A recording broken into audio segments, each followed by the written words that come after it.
For over 2 years I've played old school RuneScape as a main account. Today I'm going to be starting from scratch on my very first Ironman account. No trading, no shortcuts, everything earned by myself. I'm going to be starting in free to play with absolutely no experience in this version of the game.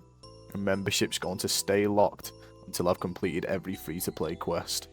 Then the real journey will begin. Every RuneScape journey begins by naming and choosing a look for your character. And then in Tutorial Island, we can finally choose if we want to restrict our account or not. And we definitely do. Choosing Ironman mode will make us completely stand alone in Gillinor, so let's go. Alright, here we are then, starting off back where it all began over 2 years ago, with absolutely nothing and hoping to achieve everything. I think the first step towards our goal has to be claiming all the free stuff you get as a fresh account. So let's go and do that now. Alright, we've got our exclusive Ironman armor, and then we're going to go claim our runes, and then straight onto the questing. And here we are, awkwardly sidestepping to the end of Cook's Assistant. I'm not going to pretend that anybody wants to watch that quest for the millionth time, so we've just sped through it, and then I'm going to knock out a few more early quests along the way. Alright, it's time for some quest pop-ups.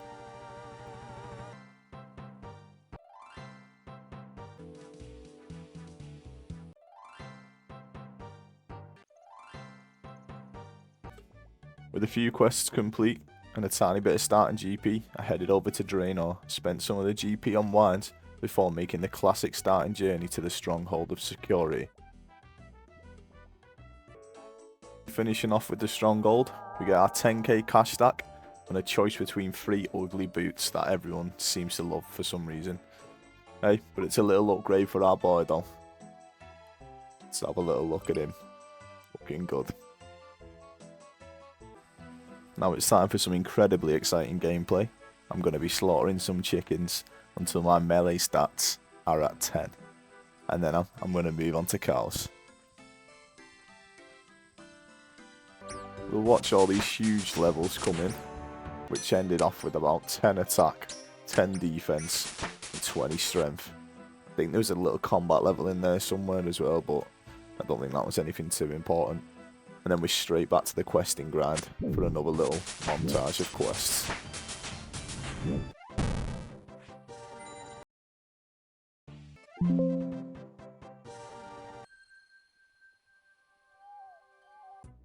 Vampire Slayer was a bit more important than the other ones, just because I get a nice XP drop, and it launches us straight up to 22 attack. I wrapped up my little questing session with the Imp Catcher, which was somehow way more annoying on an Ironman than I ever expected. Collecting no speed yourself is miserable. I killed a couple hundred imps, spent half the time chasing them around while they teleported everywhere, and with level 1 agility, it felt like the first test of patience on an Ironman. At this point in our journey, we finally had a bit more GP from questing, and obviously completing the stronghold. So I headed over to Varrock to buy some runes and an air staff, and then we can officially start training magic. Alright, with our runes and staff in hand, we've just been blasting some cows. We're coming up on another magic level now. Finally going to be 20 magic. And then after that, we're going to go start a pretty weird quest. Okay, here we are starting off with the weird quest I mentioned before. This quest's called the Ides of Milk. It's probably one of the weirdest quests I've ever played through. If you don't know why, you should probably just try out the quest yourself. But if you have played it, then you definitely know why. At some point in the quest, you're made to drink bull milk. And yeah, I'm pretty sure they don't produce milk. And as you can probably see from our character's reaction to drinking that, he's not a big fan of it, to be fair. After a little bit of thinking and working out where that bull milk come from, I probably should have just stayed in the cow pen killing cows, stayed away from any so-called milk. But yeah, we're coming up to the end of the quest now. Just gotta kill this bull. Yeah, that bull.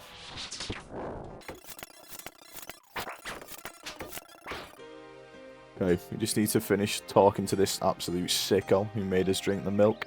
And then once we've done that, that'll be quest complete. Okay, that officially gives us access to Brutus. This boss is the easiest boss in the game, and it's also for free to play, so it's perfect really. After mentally recovering from that whole quest experience, I've decided I'm going to repeatedly kill Brutus.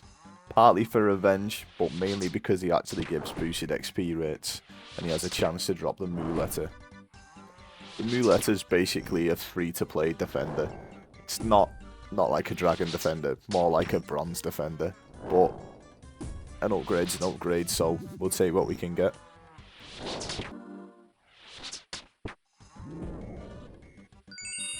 And there it is, KC24, the Muleta secured, alongside a nice chunk of magic XP. Eventually, after all that killing, I started to run a little bit low on runes and GP, so I started looking into some free-to-play Ironman moneymakers. It turns out, making money in free-to-play as an Ironman is pretty miserable, unless you've got a decent combat level. Eventually though, I did find a random 3-year-old YouTube video with a surprisingly decent method, so we're going to give that a little go, see how it works out. Out here in the wilderness, there's an earth staff spawn that you can repeatedly loot whilst hopping worlds. You'll just need a knife for the webs, maybe some food so you don't get folded by the giants. You should also watch out for PKs as well, because obviously we're in the wilderness. Once you've filled up your inventory, you just run back to Varrock. Then just start selling everything back to the Varrock staff shop, and you'll start to watch that GP fly up. Obviously it's not the greatest moneymaker of all time, but you can definitely make a little bit here. Once I'd built the cash stack back up a bit, I decided I wanted to go grab some lore runes from the hill giants, because I had one very important goal in mind, and that's looking like every other free-to-play mage in this game. The Zamorak monk under Varrock castle drops Sami robes and bottoms, but you need telekinetic grab to loot them through the cage. Also, whilst we were farming the hill giants for the lore runes, I ended up getting 3 giant keys, so maybe we'll come back and fight Obor before leaving free-to-play behind. As soon as I got the lore runes, I headed straight to Varrock castle and started bullying the caged monk until he finally dropped me some robes. There we go, about 60 KC later, there they are. Just gotta telekinetic grab these, and we're going to be looking like a proper free-to-play player. Will these upgrades become almost immediately useless in members? Probably. Do I care? Absolutely not. So I've been enjoying free-to-play so far, but one thing I can already tell I hate is not having any agility. Normally I complain about training agility, but having no run energy every 20 seconds is genuinely painful. My character spends more time wheezing than moving. So the second I get membership, the first thing I'm doing is completing every quest that gives agility XP. So I've been at work most of today, but whilst I was working I decided I'm going to train some fishing and cooking, because obviously they're going to be quite useful later on. It just feels illegal playing an Ironman without randomly stockpiling fish, so that's what I've decided to do. Once I got back from work, it was time to continue the quest grind and move towards escaping free-to-play. First up was Shield of Arav, which was actually incredibly quick thanks to the OSRS SOA chat channel. I think I waited less than 10 seconds before somebody helped me finish the certificate. Next I'm going to be heading straight into Goblin Diplomacy. On my way to the quest, I accidentally picked up some fashion scape from a random event. My first and probably last skill cape for a very long time. The elusive Cabbage Cape. After that I spent several minutes helping goblins decide what colour armour they wanted, only for them to revert back to their original armour. But to be fair though, it does give 5 quest points. I'm not sure why, but I'll definitely take it.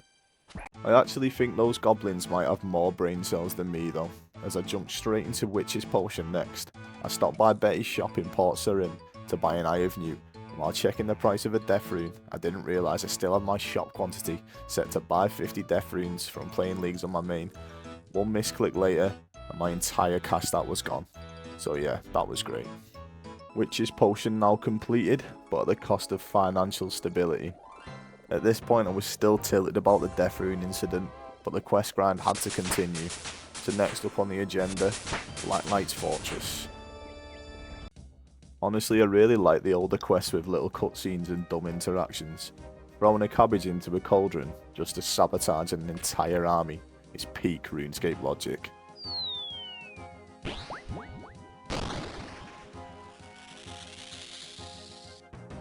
And that's the quest finished, and I get 2.5k GP, which at least partially repairs the damage from my accidental death rune investment. At this point we only have 4 free-to-play quests left before Dragon Slayer, but I wanted a little break from questing, so I decided to just chill out and AFK some woodcutting and fire making for a while. Then I'll bring you back when we get some sort of decent level. Coming up on 30 woodcutting. It's not exactly game-changing progress, but progress is progress, so don't forget that. There we go. Now we're coming up on 30 fire making as well. This skill's going to become a lot more important once we hit members, because eventually I'm going to need 50 fire making to start that standard Ironman Winter Todd arc.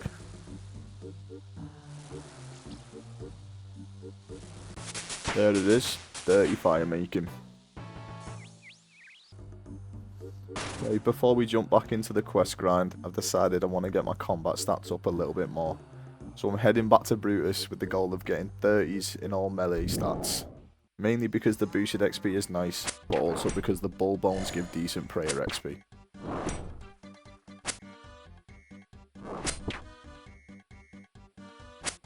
And there's 30 strength.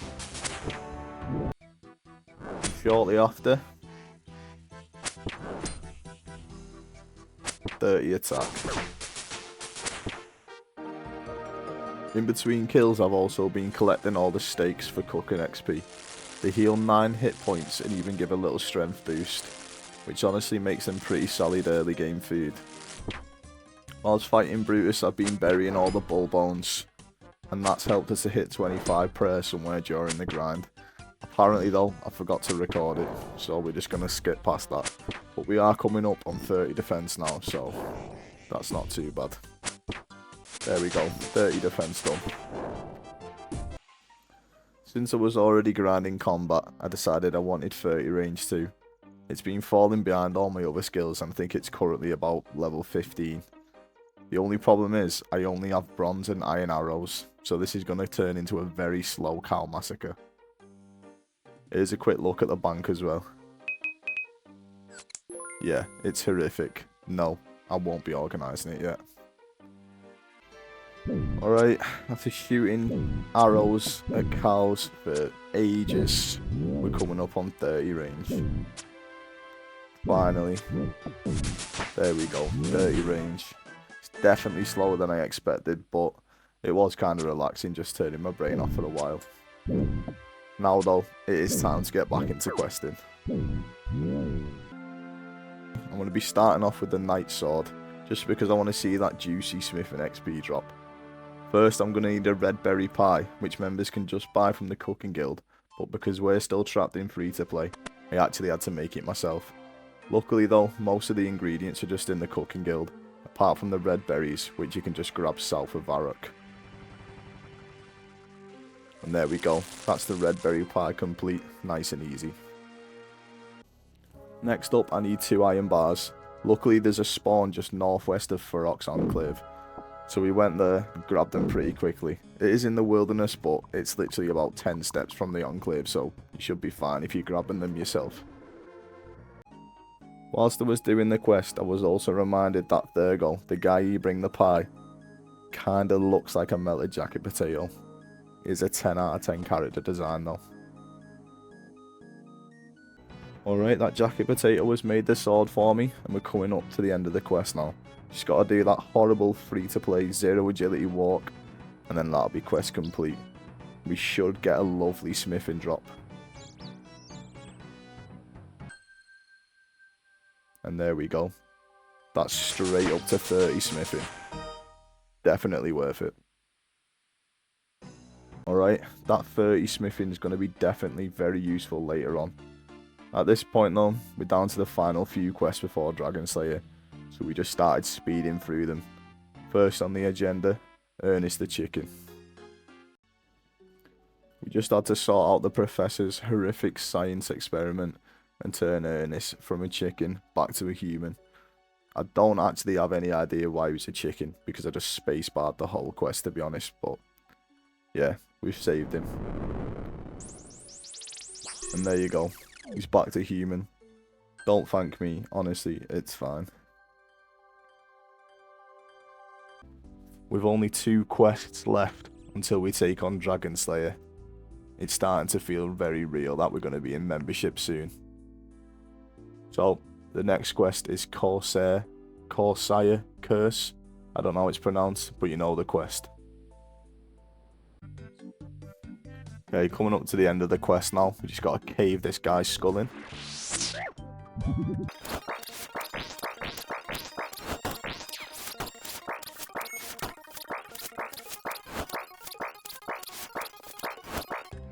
I can't believe this is taking so long. I feel like I brought the wrong gear, but it's nearly done now.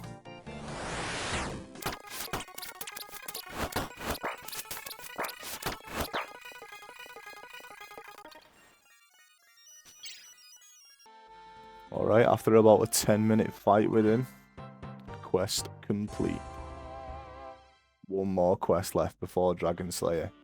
Yep, no messing about, we're jumping straight into it. This last quest is below Ice Mountain. Honestly, this quest has one of my favourite cutscenes in the entire game, so I'll just skip to that now.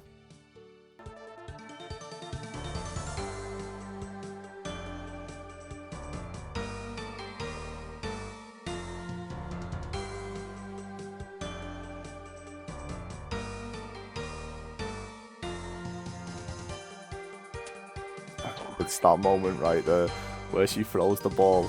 It just kills me. I love this part as well, the little Rocky training montage reference afterwards. Yeah, I just love this quest. Beautifully done. Finally, coming to the end of this quest. I know it's been very quick for you, it's quite a short video, but it's been about 24 hours to 30 hours of gameplay for me. Obviously that's including AFK time and stuff, but yeah, it's been a little bit of a journey in free to play, but yeah, I've had a lot of fun, to be fair. A lot more fun than I expected. But yeah, there's quest completion. And with that, the free to play quest grind is finally complete.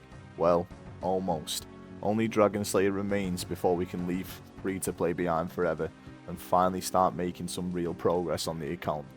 Like I said, I've really enjoyed free to play, a lot more than I expected, but I'm very ready for Members Worlds. So I think that's where we're going to leave the first episode. Next time, we'll take on Dragon Slayer, unlock membership, and the real Ironman grind finally begins. If you've enjoyed the video, I'd really appreciate a like. If you've got any feedback or suggestions for the series, definitely let me know down in the comments. Thanks for watching, and hopefully I'll see you in the next one.